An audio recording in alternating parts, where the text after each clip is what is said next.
Ya, saat lagi pemirsa kita akan langsung menyaksikan race dari Jakarta e-Prix 2025 Season 11 round ke-12 yang digelar dari International Circuit Ancol, Jakarta. Dan Bung Doni, kita melihat seberapa besar kira-kira peluang dari tim Nissan, juga Porsche Tech Heuer, dan juga Mahindra yang menempati 1, 2, 3, juga para pembalapnya seperti Oliver Rowland dan juga Wehrlein yang memang masih bersaing ketat di peringkat 1 dan 2 saat ini, Bung. Ya, memang disayangkan ya, baik kedua pembalap tadi disebut. Ada Oliver Rowland yang begitu konsisten, sering sekali mendapatkan pole dan juga mendapatkan juara. Juga dengan Wehrlein yang juga hampir sama, sering mendapatkan pole position bahkan 3 kali terbanyak. Tapi memang tidak konsisten dalam arti dia tidak bisa memaksimalkan starting grid dia yang sangat baik. Tapi kalau kita lihat juga buat kedua tim ya, baik itu tim daripada Tech Heuer Porsche dan juga tentunya Nissan Formula E Team.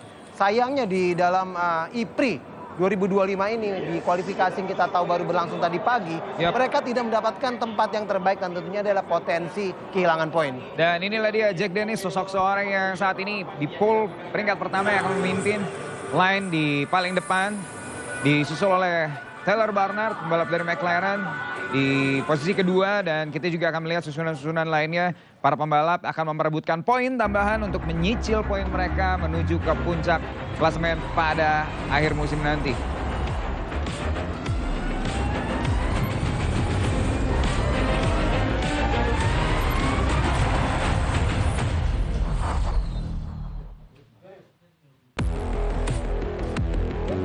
Ya, kita lihat 11 races down and 5 to go in 2025. Welcome to the Serena Jakarta E3. It is hot, it is humid.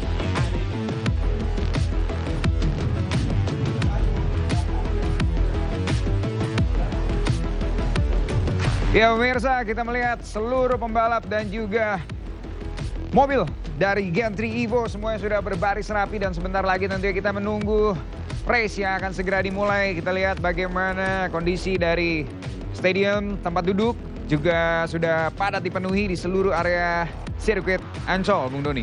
Ya, tadi kita sempat membahas tentang Jack Dennis yang bagaimanapun juga ini adalah hasil dia sebagai pole pertama. Tentunya kita tahu yang terakhir ada di musim lalu dia baru bisa mendapatkan pole position. Dan ini adalah lintasan tracknya, di mana ini merupakan tikungan pertama yang biasanya dimanfaatkan oleh para pembalap untuk langsung overtake position. Seperti cuplikan yang Anda bisa saksikan, dilakukan dengan baik. Karena hanya ada 2-3 titik yang memang kita bisa katakan itu merupakan proses di mana para pembalap bisa melakukan attacking mode ya, Bung Doni. Iya, betul. Dan di sini kita lihat ya, sebenarnya total itu ada 18 turns ya, atau istilahnya itu tikungan. Dan memang banyak pembalap yang mengatakan ini menarik sebenarnya, ada beberapa poin overtake ya. Betul, overtake di posisi 13 karena disitulah dimana torsi cepat yang speed yang begitu tinggi dan mereka harus langsung mengerem, dan itulah kesempatan besar untuk melakukan overtake. Dan juga di attack mode di tikungan ke-16. Dan ini juga menjadi sangat tricky tentunya karena kita tahu ya overtake di attack mode ini akan menjadi salah satu kemungkinan untuk bisa melakukan manuver-manuver yang kita tahu hanya beberapa ratus meter saja menjelang garis finish. Betul, dan ini tentunya akan sangat dinanti sekali. Ada 16 tikungan dan mungkin terlihat sederhana, tapi sejujurnya ini sangat sulit, ditambah ini merupakan kendaraan listrik dengan torsi yang instan, tanpa delay, dan juga sirkuit track yang begitu sempit. Inilah dia profil para pembalap juga, tadi ada Nato, dan ini adalah Maloney, dan juga Adi Grassi yang pada saat practice day belum memberikan penampilan yang cukup baik. Wehrlein peringkat kedua saat ini, dan Jack Hughes yang juga sempat menduduki peringkat pertama di practice day lalu. David Beckman, Oliver Rowland peringkat pertama klasemen menuju ke akhir musim, dan Nico Muller dari Andretti, Van Dorne dari Maserati MSG Racing, Sam Bird yang merupakan partner dari Taylor, dan juga ini adalah Maximilian Gunter. Jadi kita melihat proses stand-off sudah selesai, dan Mitch Evans dari Jaguar TCS Racing. Seperti apa kira-kira jalannya nanti balapan di menit-menit awal, Bung Doni? Ya, ini memang mempunyai track yang cukup panjang untuk melakukan manuver kecepatan ya, dan juga ada 2 overtake, zona overtake yang harus bisa dimaksimalkan. Tapi yang menarik adalah kalau kita melihat sebenarnya kan kondisi sekarang ini 2 teratasnya itu 2 pembalap dari 2 tim yang saling berhadapan juga berduel satu sama satu. Tapi yang menarik dari 10 starting grid ini tidak ada nama mereka berdua, Bung Ramadhan. Betul, tentunya sirkuit ini juga memberikan sebuah tantangan yang berbeda. Kita melihat bagaimana pada saat practice day pertama, tingkat debu, level debu cukup tinggi sehingga sangat mengganggu dan bahkan Frijn sempat menyenggol barrier. Kemudian di hari kedua, kelembapan yang begitu tinggi sampai memang membuat juga beberapa pembalap seperti Barnard memiliki masalah pada suspensi di mobilnya, Bung. Ya, dan ini akan menarik ya, apakah memang rata-rata kalau kita lihat dari 11 kali sebelumnya, memang pole itu sangat mempengaruhi, starting grid itu sangat mempengaruhi. Dan ini juga akan menarik apakah kita melihat dua pembalap muda, satu Jack Dennis dan juga tentunya Barnard akan bisa merebut dan menuju podium. Ya, dan inilah dia memang yang menarik dan race akan segera dimulai sebentar lagi. Langsung saya pemirsa, kami ucapkan selamat menyaksikan. Towards that first corner, especially for this driver. Well, actually, it was his driver who's in pole position, Jake Dennis, and it's a real opportunity. But the ones on the inside, they'll be trying to squeeze across as quickly as possible. There is Tommaso Volpe, team principal for the Nissan team. His driver, Oliver Rowland, leading the championship, but down in 16th position on the grid. The Formula E predictor, you reckon 30% are going the way of Taylor Barnard to win this one from the front row of the grid. There is Phil Ingram, race engineer for Nick Cassidy. So the drivers now all in position, 22 of them. So it's going to be a race of patience versus precision, of brains over brawn. Who will be smarter in Jakarta as the 5 lights go out and go racing? As Dennis moves over and holds the lead, but look at Nick de Vries coming through on the inside, Tickton to the outside line there as well, but de Vries from third up into second. Dennis leads the way, and Barnard demoted down into third position off the start. On the inside there is Nick Cassidy getting his elbows out against Dan Tickton through turn 2 and into turn 3. A textbook start though from pole position for Dennis. He holds the lead. Definitely the biggest winner there, Dan Tickton muscled his way through. Biggest loser was Taylor Barnard. However, he's only dropped 1 place. And I think in reality that was always going to happen. Nick de Vries was able just to slide into that P2. And at the moment it's Jake Dennis out front. Jake's now got to be clean and tidy on this first lap. Yeah, no doubt about it. So coming through the middle section of the lap down in towards turn 13. This is where we've seen so many drivers making mistakes. And look at the dust even online on this circuit. Side-by-side action going on there between the Van Dorn brother, I should say, and Maximilian Günther down in 13th and 14th place. Roland, meanwhile, has moved up a couple of positions. He's into 14th from 16th on the grid. Verline, meanwhile, down in 17th. He's only up 1 place into P16 as we come to the end of the first lap. Yeah, now just look at it going down into that first corner. It's another opportunity, but I don't think anybody's really close enough to have a look down into turn 1. Taylor Barnard's definitely got the speed, though, because he's easily able to sit directly behind Nick de Vries. And so I think Barnard's got the speed to be able to be going quicker, but at the moment it's Jake Dennis that is actually dictating the pace. Yeah, Jake Dennis has only led 6 laps all season before today, and he's going to be hoping to add to that tally. He's already led 1 here in Jakarta. Look at Dan Tickton there in the Cupra Kiro, all over the back of Taylor Barnard like a bad rash in the opening stages of this one. Just one person sitting back there is the winner last time out, Nick Cassidy. He's actually just sitting cautiously about 2 car lengths back, and I would say spectating the battle up ahead, seeing what Tickton does, seeing what Barnard does at the moment. Cassidy really good in races like this, where you've just got to use your head and be patient, play the long game. So in terms of Formula E, we've got 2 attack mode deployments for the drivers, 8 minutes in total. They must use 2 deployments in the race. It's 4 minutes and 2 minutes, 2 minutes and 4 minutes, or 6 minutes and 2 minutes. And essentially, the way it is going to work in terms of this means that they get an extra 50 kilowatts of power, and they also get 4-wheel drive as well, and that is going to be absolutely critical. You can see their confirmation of the attack mode activations for the drivers, which were available, but none have used them at this early stage of the race so far. Sam Bird in the middle that you just saw going through the shot there, his teammates up in 3rd, Sam is in 10th. And it's roughly where he started, but he's just putting in the fastest lap of the race. I know it doesn't mean anything, but it does mean that the McLaren's got a bit of pace underneath them. Yeah, we'll see what Sam Bird is going to be able to do from P10 on the grid. We ride on board with Jake Dennis, your race leader, 6 wins in his Formula E career. Nick de Vries right behind there in 2nd place, chasing his 2nd podium and Mahindra's 2nd of the season. Mahindra looking pretty strong here this weekend. In terms of the factory teams in Formula E, you can see with the tower graphic, they are the best performing so far. De Vries in 2nd, Mortara currently P6. Oliver Rowland, who's the championship leader, he had a pretty shocking qualifying down in 16th. He's moved up a couple of places up to 14th. keeping a watching brief at the moment as they're got a bit of a trail. But Jean-Eric Verne has taken the attack mode. He's the first person to go through that and drop to 13. Let's see what that effect that actually has now. Yeah, that's the crucial question then, isn't it? As we come down the start-finish straight, you can see Barnard defending on the inside there against Dan Ticktum. Dust being kicked up as he moved off for that defensive line down into turn 1. But yeah, Verne in 12th place. He's deciding to go for that attack mode early doors while the field are all sort of bunched up essentially amongst one another and trying to jostle for position here and use that to his advantage. The difficulty is he's expending energy more in the early stages. Yeah, but he's also maybe considering about the fact that this is a super hot race and there's been talk about there potentially being some battery temperature concerns there, and that's just one of the factors you have to bring in. If you do your attack mode early, then you kind of control that a little bit better than if you do it right at the end of the race. Or a bit of crunching of carbon fibre as it gets very close for comfort down into turn 13. So there are your race leaders. Where is Verne amongst all of that? I think he's cycled a couple of positions away, so I wonder if he was involved in some drama then down at turn 13 when we heard the crunching of carbon fibre. He's now dropping all the way down, so I think, yeah, Jean-Eric Verne into the pits. So we don't get a chance to see what's happening in terms of the attack mode advantage, but Verne retiring from this race on lap 5 as we look at Muller side by side with Sam Bird down into the first corner. That's a battle for 9th position. Dust being kicked up there. Muller on the inside into turn 3. Can he get it done? Can he make it stick? Bird gets shovelled to the wall on the outside. Muller through and into 9th. Yeah, Nico Müller is a little bit late going into one there, compromised Sam, but they were able to make it round side by side. Now Sam's got Mitch Evans trying to go round the outside. It was nose damage for Jean-Eric Verne. Okay, what's the damage? What's the damage? One wing, one wing. Yeah, front wing damage there for Jean-Eric Verne, so into the pit lane then for the Frenchman, and unfortunately out of any meaningful contention unless there's a safety car which will bring the field back together. Meanwhile, we look here at Nico Müller then, Da Costa right in front, and some damage on the rear there as well. Looks like of Evans's car.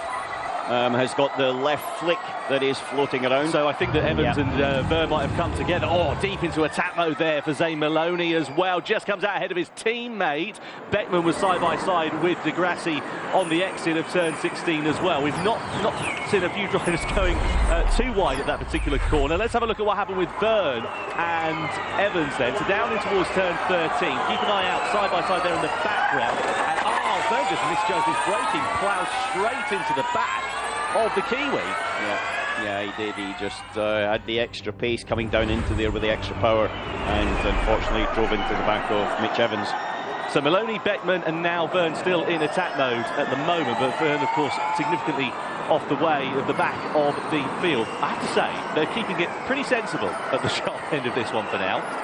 Dennis still leading from De Vries as we sit on lap 6. I'm glad you qualified that for now at the end of that statement of keeping it sensible, as Da Costa and Nico Müller are sort of swapping positions there. But it's a bit like a train at the moment, and there you see one of the DS Penske as well getting squeezed right up against the wall. Da Costa looking on the inside of Buemi into 16. The door was pretty firmly shut though by the Swiss driver, so no way through for Da Costa as it stands for now. Bird still all over the back of Nico Müller as they come through the final corner of turn 18. Bad to worse for DS Penske because Max Günther is in the pit lane as well.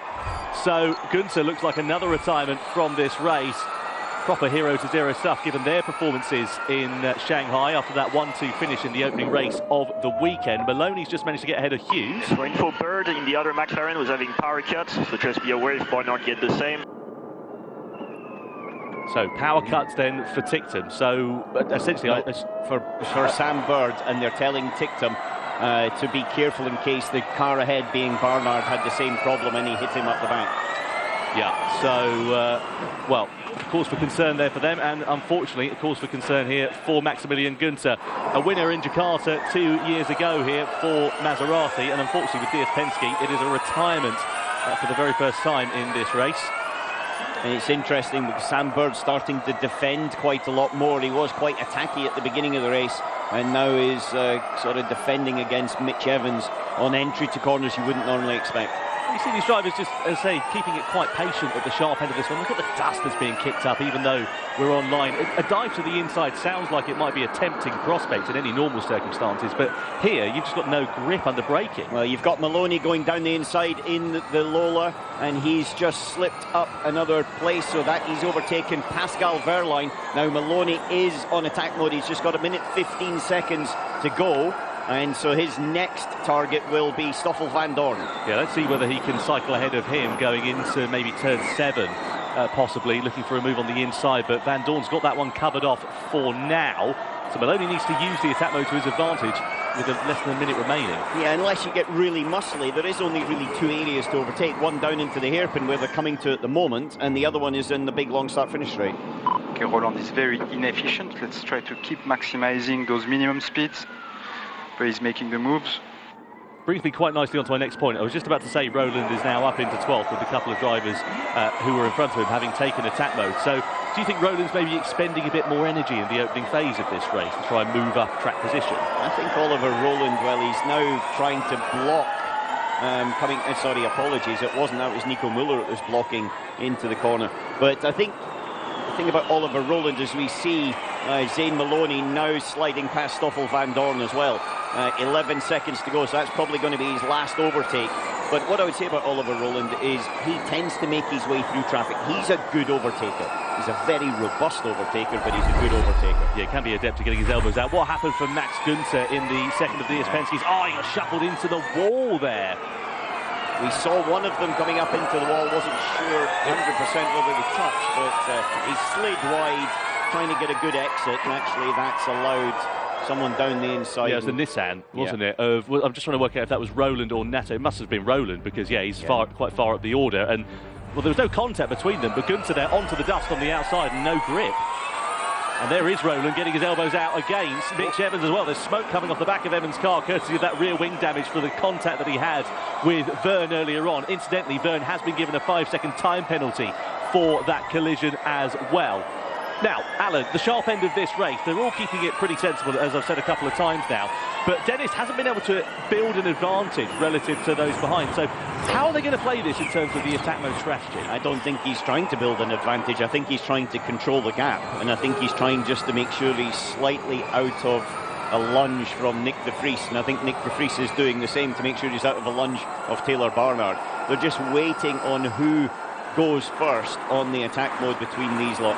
And there'll be a point where Dennis will push like mad on the second and third sector to try to build enough of a gap so he comes out, hopefully for him, ahead of Dan Ticktum. Energy reveal for the first time then, so this is the opportunity for the teams as well as us at home to see what's happening in terms of who's expending the most or the least energy. Dennis on 76%, Barnard similar there as well. De Vries actually a bit more efficient than Dennis in the middle of the pack at the moment as well, in the middle of the sort of front pack, as it were. I was looking down there at Oliver Roland because of the comments saying Roland's inefficient. Well, he's on the same percentage, give or take, to everybody else, so it's not that much at the moment. They're about a quarter of their energy through the race, and we're just over a quarter of the way through the race now. So I see the pace picking up as we progress, as the circuit also increases in performance as well. Let's have a look at Oliver Roland's dramas then. So this is a move, a lunge on the inside there of Evans. He just turned right on me, to my front wing. It was a late dive to the inside there for Roland, wasn't it? It was good though, he was full car alongside though. Yeah, no doubt about it. Let's have another look on board, and he's trying to say that Evans should have given him some more room. I think Evans was taken by surprise, to be honest with you, and it was a little bit of a touch as Evans came back in. I don't think there's damage by what I could see there to Roland's front wing. Roland's still in 12th position. He's built up a bit of an advantage there against Zane Maloney, and that will be quite nice for Roland if he can, again, create a gap and not lose track position when he's in attack mode. He might be able to cycle through. He's going on the inside into turn 13 again against Mitch Evans. Gets the move done nicely, and now Roland is in 11th. Yeah, he is up to 11th. Now remember, who's Oliver Roland's competition? Pascal Wehrlein. Where's Pascal Wehrlein? And Pascal's just now taken attack mode pretty slow, to be honest with you. Not a very clean run through. and drop right to the back. Yeah, he's 19th, isn't he, there, Pascal Wehrlein. So he's got to cycle his way through the field, using more energy now. His first target will be Jake Hughes in the Maserati. This should be quite easy pickings with an extra 50 kilowatts and with all-wheel drive. And indeed, Wehrlein was already in front before the braking zone. So Wehrlein now with 6 minutes, so he's deciding to use sort of the main bulk of that attack mode in his first deployment, hoping, whilst again the field is pretty nose to tail, relatively speaking, to cycle up the pack and gain track position. Next target will be Norman Nato, P17, in the second of the Nissans. Nato hasn't had a particularly brilliant weekend, it's got to be said here. Equal worst qualifying down in 21st, and sitting sort of in no man's land here in P17 with a very fast and I'm sure frantic Tag Heuer Porsche. Eyes forward, and we progress now. Most of the drivers are focusing on efficiency. So they're deciding to do something different with the strategy here then. Pascal Wehrlein looking for a move on the inside down in towards turn 16. The door's not open enough there for him to walk through it. No, it's never really going to be as well, because it's quite one line through there, so if he does, then he'll go on to the very dirty side of the circuit. This is the opportunity now, because he'll just pull out easily and overtake. Yeah, and he'll be able to move over, in theory, to the racing line before the braking zone as we head down towards T1. Problem is that practically you're probably only going to be able to overtake one car per lap, even though you've got 50 extra kilowatts of power. Yeah, it's a bit of a tricky position for Pascal Wehrlein to be in, and of course, whilst he's expending more energy in attack mode, he's then going to have to save it later on in the race. Roland, 5-second time penalty for causing a collision then here. So, Oliver Roland, well, unfortunately, another tricky race. Shanghai, no points. But which collision? Well, I assume there must have been contact with Mitch Evans, but Günther? possibly. But Günther, there was a car between Günther and the wall. Unless there's something that we haven't seen, you know, but yeah, it seems strange to me, that one. I mean, we definitely saw that he was getting his elbows out, Oliver Roland, but there was nothing that sort of indicated he was overly aggressive, shall we say. Well, we're going to see him overly aggressive to try and gain the 5 seconds back now. Yeah, no doubt about it, as Wehrlein has just gotten in front of Robin Freitz for 17th position. And just to finish my earlier thought, Wehrlein, of course, as we said, expending more energy now, but he's going to have to save that later on in the race. He moves in front of David Beckman for 15th down into turn 1. So 2 positions gained on the last lap then. We're lap 14 out of 38. We're not even at half race distance here at the moment. Still being controlled by Jake Dennis, 0.3 of a second in front of Nick de Vries. And this is where you can see the difference between 2-wheel drive and 4-wheel drive, and an extra 50 kilowatts of power for Pascal Wehrlein. Traditionally, in Formula E, you might see him diving to the inside with more grip under braking, but such is the slickness of this circuit off of the racing line, you've got to be so careful, because you can arrive at a corner with extra speed and just no grip to get the car slowed down. You have to be very sensible and very patient about where they make their moves here. We've already seen a couple of penalties and indeed some drama.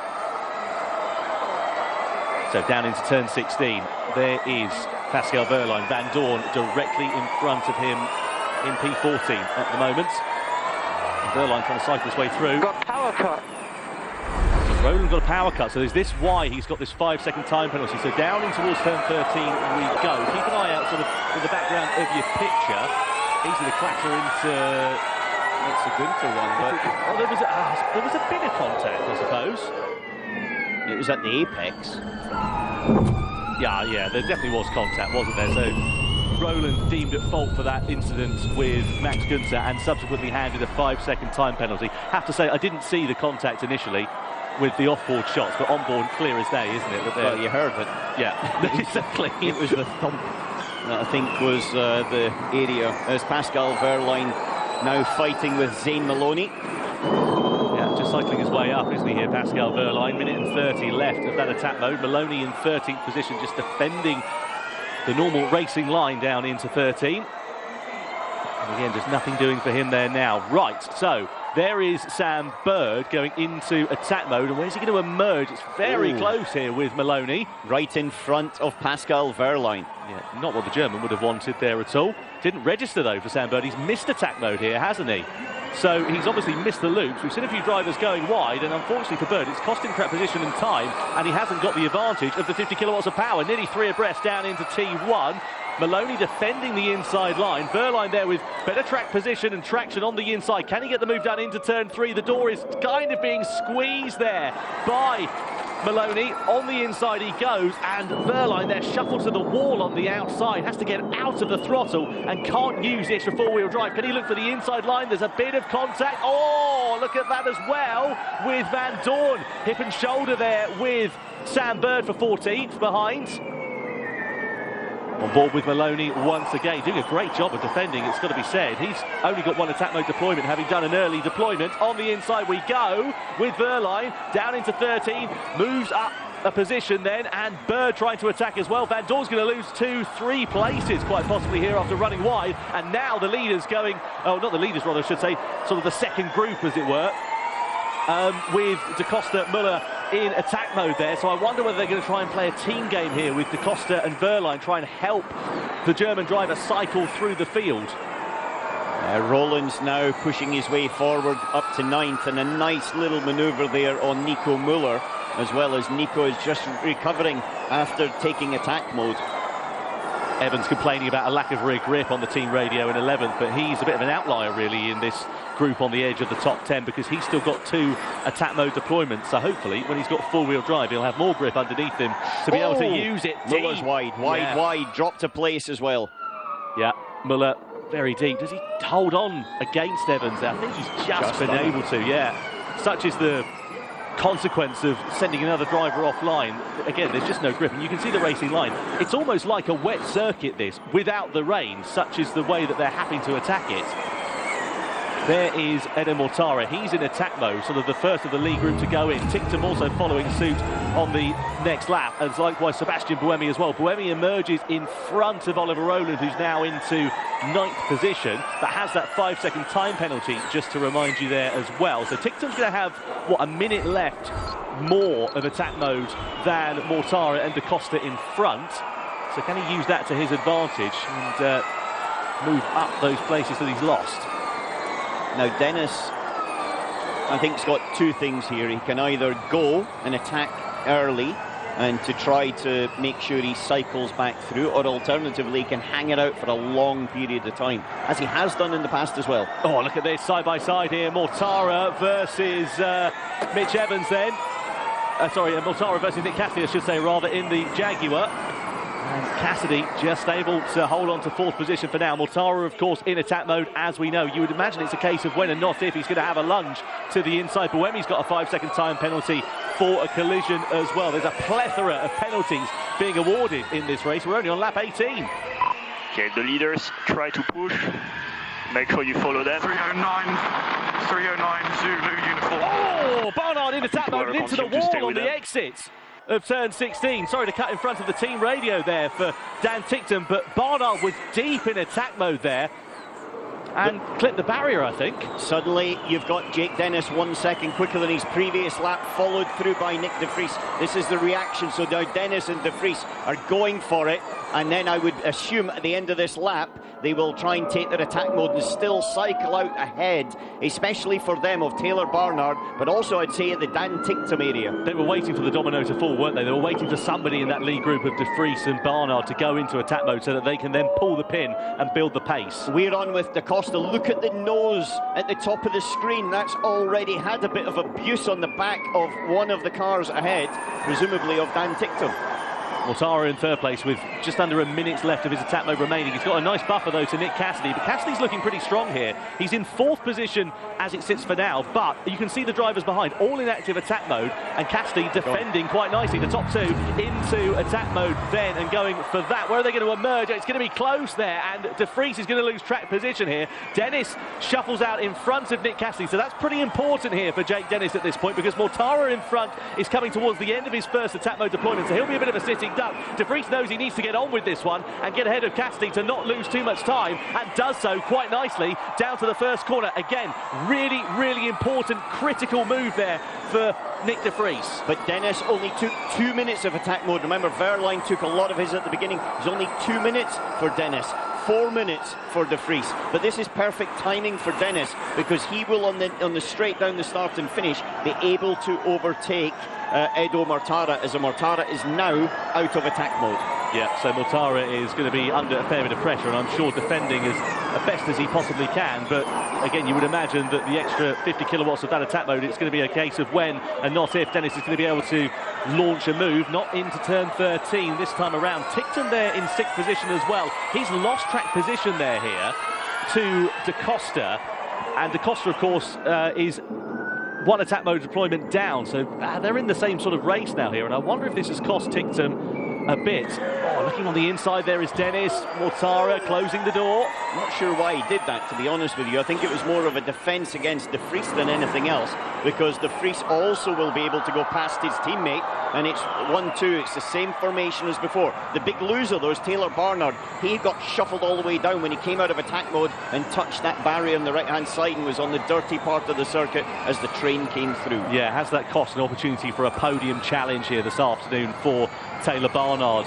Cassidy, again, still sitting pretty sweet there in 4th position. He's really good at these races where you've got to just use your head and be patient. Oh. Barnard looking for an aggressive move on the outside onto the dirty stuff, loses a place there to Nico Muller to compound his woes.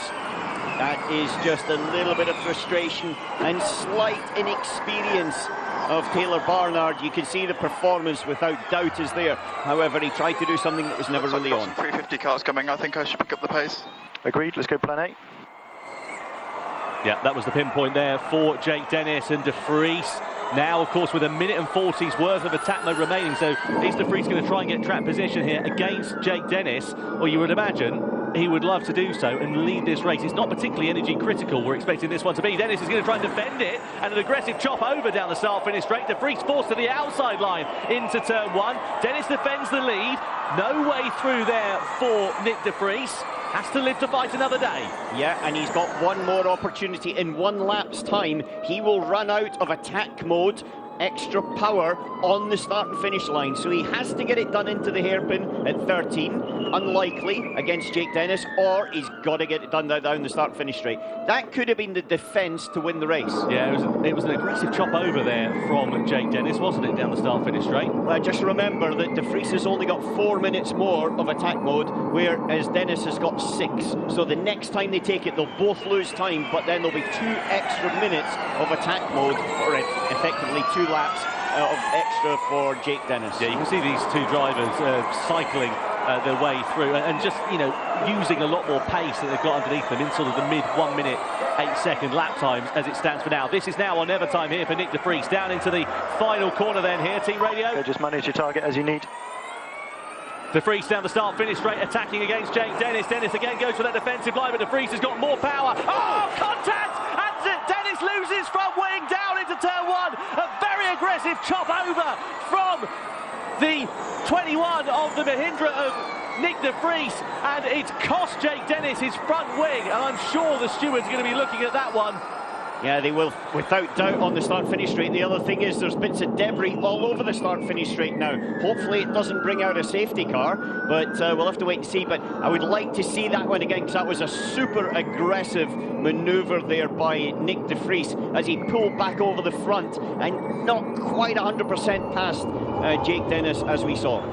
Yeah, not the first time that we've seen contact. Mortara sitting there in 3rd position then as well. So let's wait and see a replay of what happened, but it was, as you said, a very aggressive move over there from Nick De Vries, and I dare say the stewards are going to be looking at that one before too long. Cassidy goes in for his first attack mode deployment. Where's he going to emerge? He's deep! He's going to lose time and track position there to Sebastian Buemi as well, who's kind of had a sequence because of that penalty that he's got here. So Cassidy now giving himself more work to do than he would have otherwise needed. Look at the debris down the start-finish straight. I'm sure there's going to be a safety car here, or at least a full-course yellow.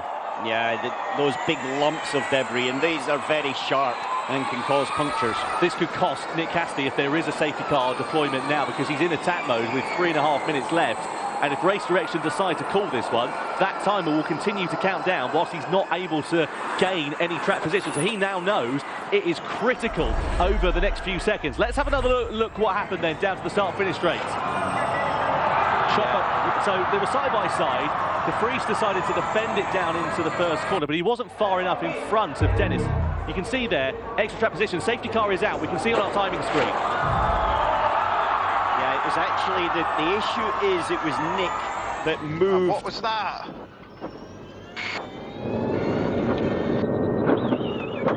it was Nick that moved from the left-hand side of the circuit to the right to cut over in front. Here we'll see it. Jake Dennis didn't actually move. He moved back very, very slightly, but that's where the impact happened. The thing is, there was a load of real estate on the left-hand side. I get what De Vries was trying to do. He's trying to stop the challenge there from Dennis. Completely. It's just a misjudgment. I wouldn't say there was anything there. It was an aggressive manoeuvre, but it was a misjudgment. The question is... Well, this is where it all started. So out of the final corner... Attention everyone, this is Race Console speaking. We have safety car. Please follow safety car through the main straight to turn 1 section. We need to collect some debris. Thank you very much. Yeah, so Marek Aniszewski deciding to deploy a safety car there. No surprise at all. There's debris littered all over the circuit. What this hasn't done is any favours for Nick Cassidy, because he was in attack mode as we saw. I mean, it seemed pretty inevitable to me that we were going to get a safety car. So whether they should have waited. But then I guess the problem is you wait too late, and then you can't use all of those attack mode deployments. Look what we had in Miami, where we've had it in multiple races, that you've got to finish your attack mode by the time the end of the race. That's one of the stipulations. But now the big question is, what are the stewards, if they're looking at that incident between Jake Dennis and Nick De Vries. On the previous lap, as we saw there was a very robust defence by Dennis, and then on the next lap there's a very robust overtake by De Vries.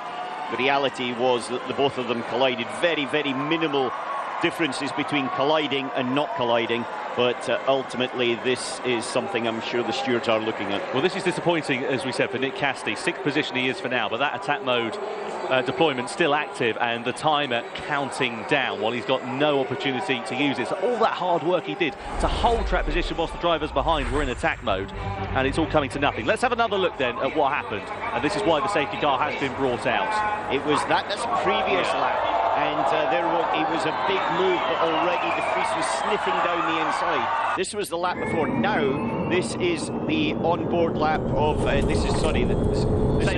same one.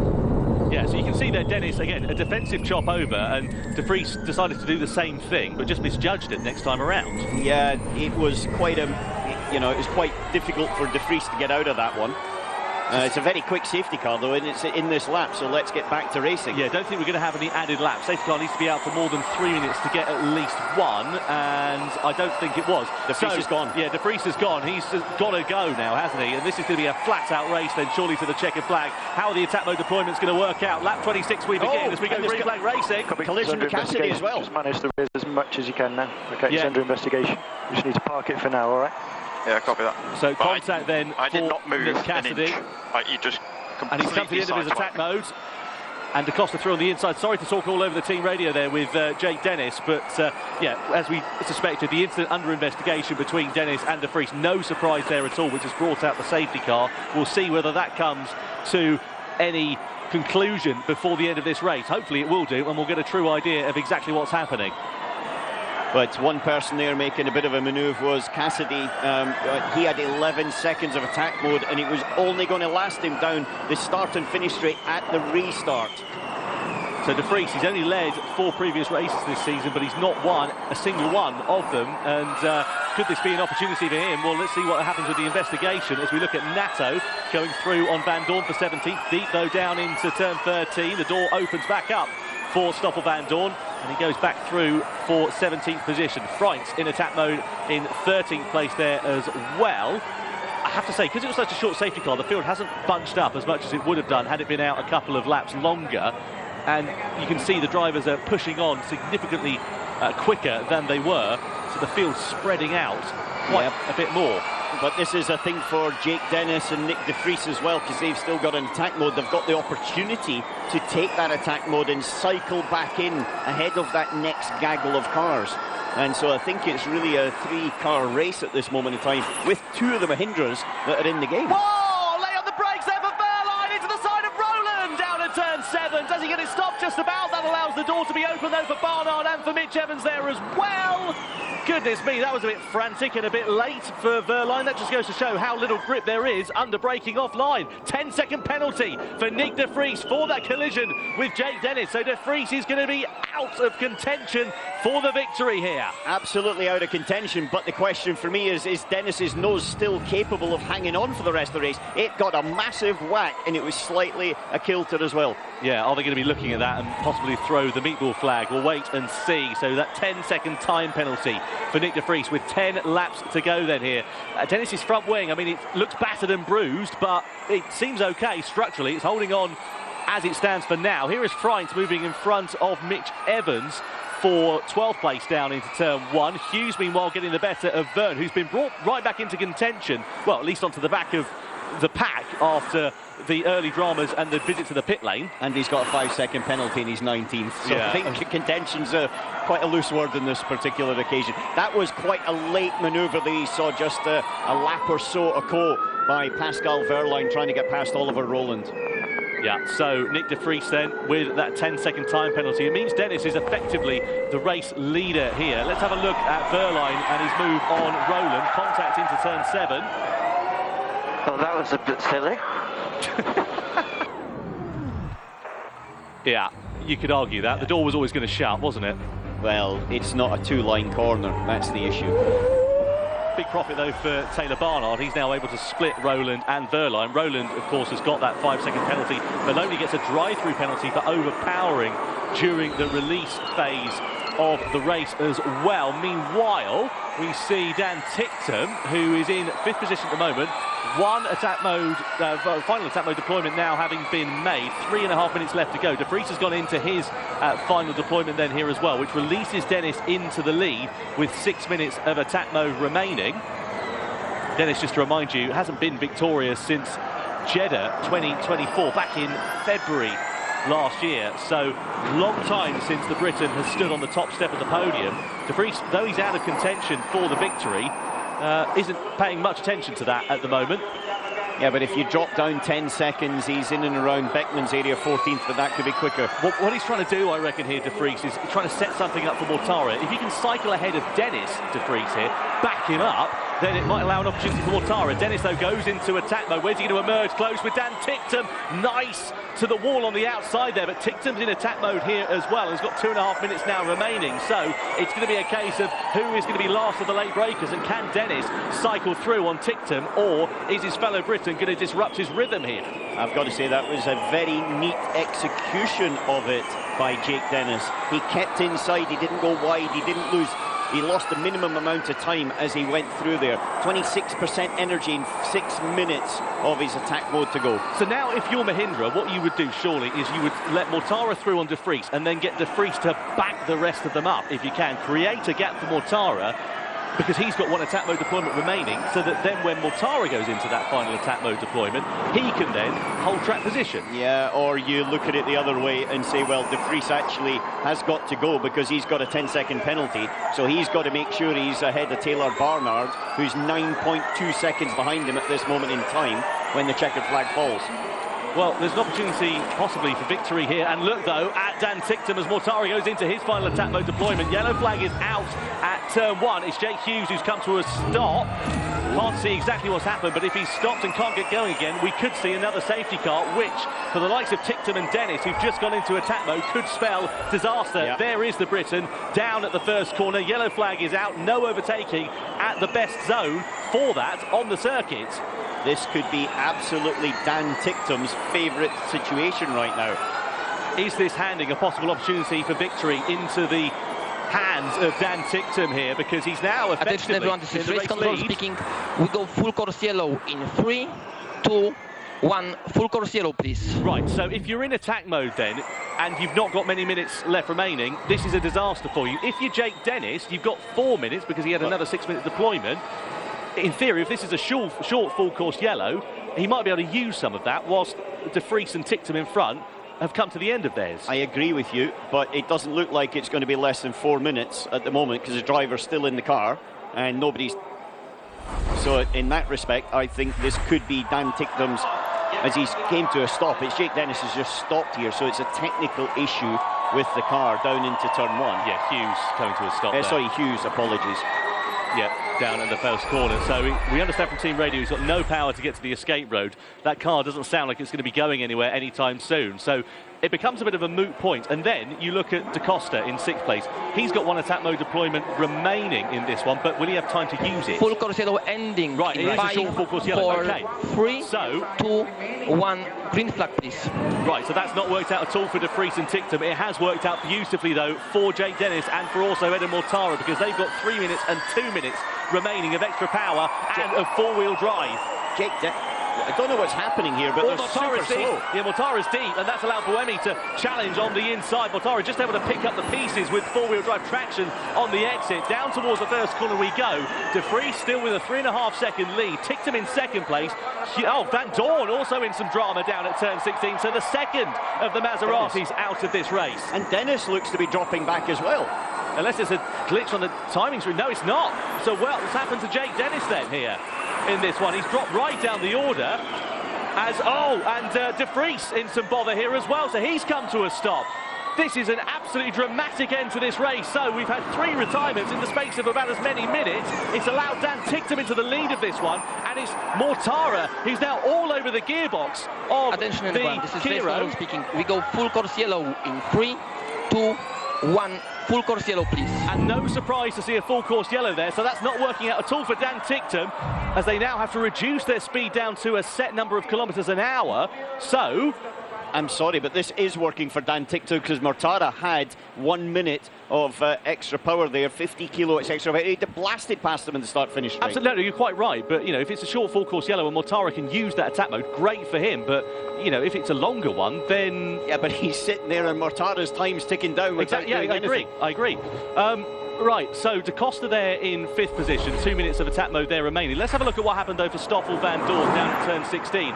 Oh! That's a technical failure, surely. Yeah. Coming down into there and no brakes at all. And this is De Vries later on as he came to a stop in the Mahindra. So he already had a 10-second time penalty, and it's a DNF for the Dutchman down at turn 7. Let's have a listen.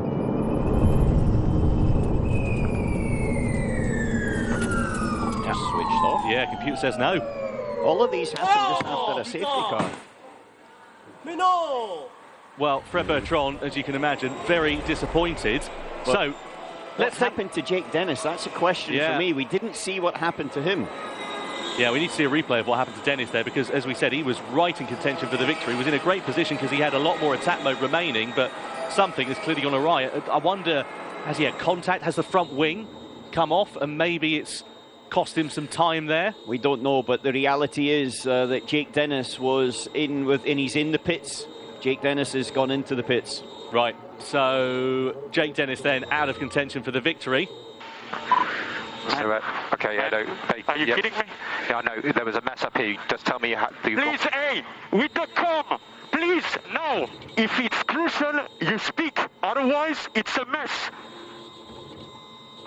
Right, so Mortara not particularly pleased at the moment, I would gather from that team radio message. Let's take stock of things then. So we are lap 33 out of 38, but this is a longer full course yellow, courtesy of the dramas that we've seen, both Maseratis retiring in short succession with one another. So there is a possibility we'll get some added laps now at the end of this race. The upshot is, it is Dan Ticktum who leads from Edo Mortara. Sebastian Buemi is in 3rd, but he's got a 5-second time penalty. Muller's up into 4th position for Andretti, now leading their charge, and Da Costa, who's in attack mode but can't use it, is P5. So it's all even Stevens at the sharp end. Everybody down to Robin Freintz in 10th has used or is in their 2nd attack mode deployment, and the race isn't going to go green in the next 17 seconds or so. So it's now going to be a flat-out sprint to the checkered flag, you would imagine. Yep. And that means that Ticktum versus Mortara at the sharp end of this one. The saving grace for them with this full course yellow here, Alan, is that the gap behind to Buemi won't really increase or decrease. Yeah, but Buemi's already got a penalty as well for an incident, as does Roland. So from that point of view, both of those are going to be basically out of the game to a great extent. So at the moment, Rowland's out of the points, and Buemi is going to be dropping back to about 6th or 7th place. Well, Dan Ticktum never won a race in Formula E. Last victory for Edo Mortara was Seoul 2022, the finale of the Gen 2 era. And there's a big opportunity here for both of those teams. Look at the energy that they've got remaining. Full course yellow ending in 5, full course yellow 4, comes to an end. 3, 2, 1. Green flag, please. And on lap 34, we do go green flag racing. Ticktum immediately defends down in towards the first corner against Edo Mortara. So deciding to go and pull the pin is Dan Ticktum here, but how defensive is his driving going to be against Mortara? Yeah, we can also drop energy pedal for defending, only for defending. Can be useful at the restart.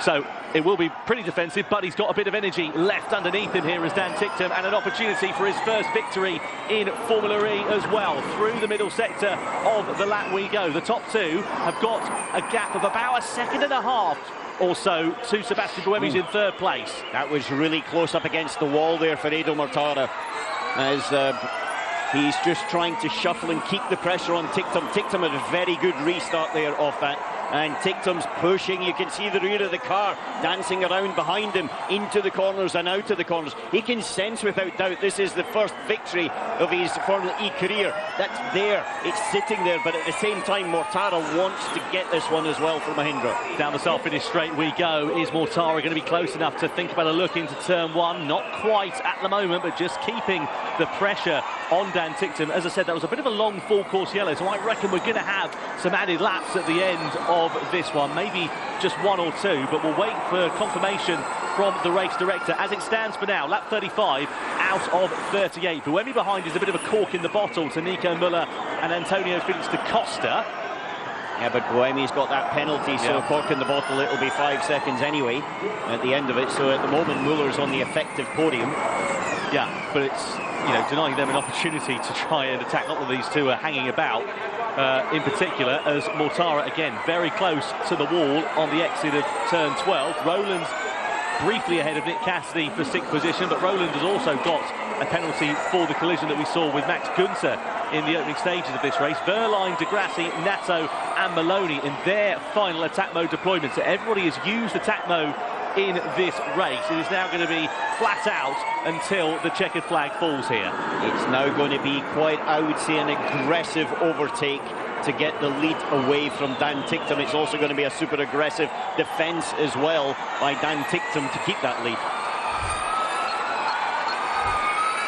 Down the start-finish straight we go into the first corner. There is Oliver Rowland, your championship leader. It's not been a particularly brilliant race to the for this one. We don't believe there are going to be any added laps as it stands for now. Yeah, the race extended by 0 laps according to our timing screen. So that full course yellow just fell a little bit too late in the race. So it will just go to the 38 lap distance. If you're Dan Ticktum, that's music to his ears.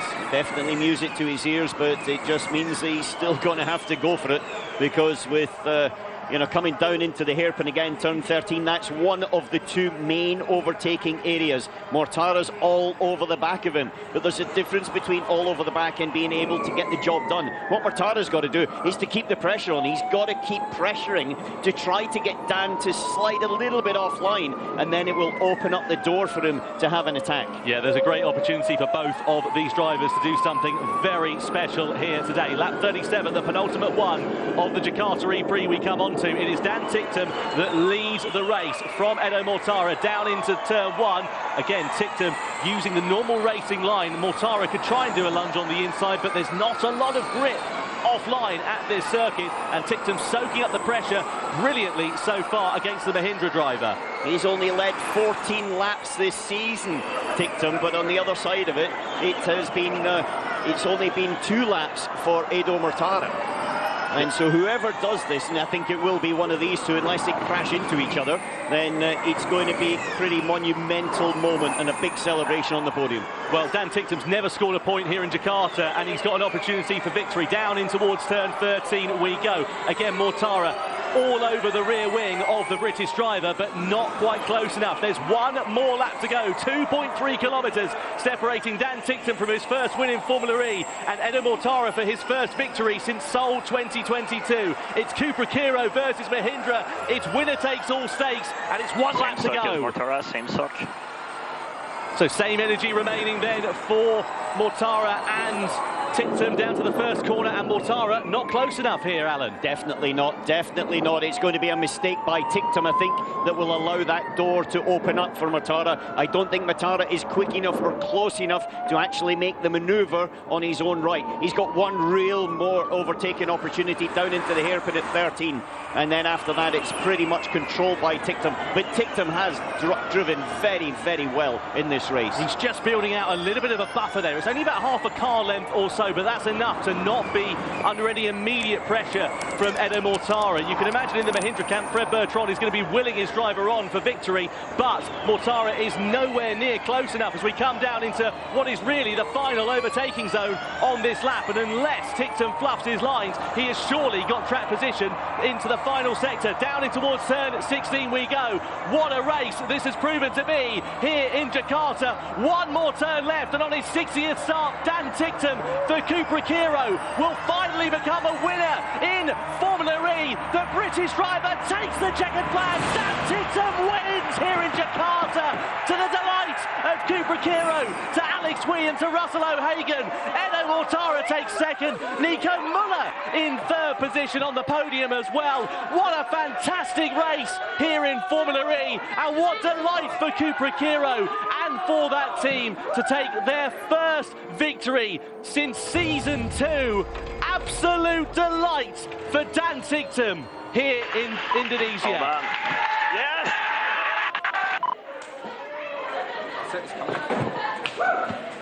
Well, Dan Tictum takes the victory, and you can see the emotional faces down in the Cupra Kiro garage.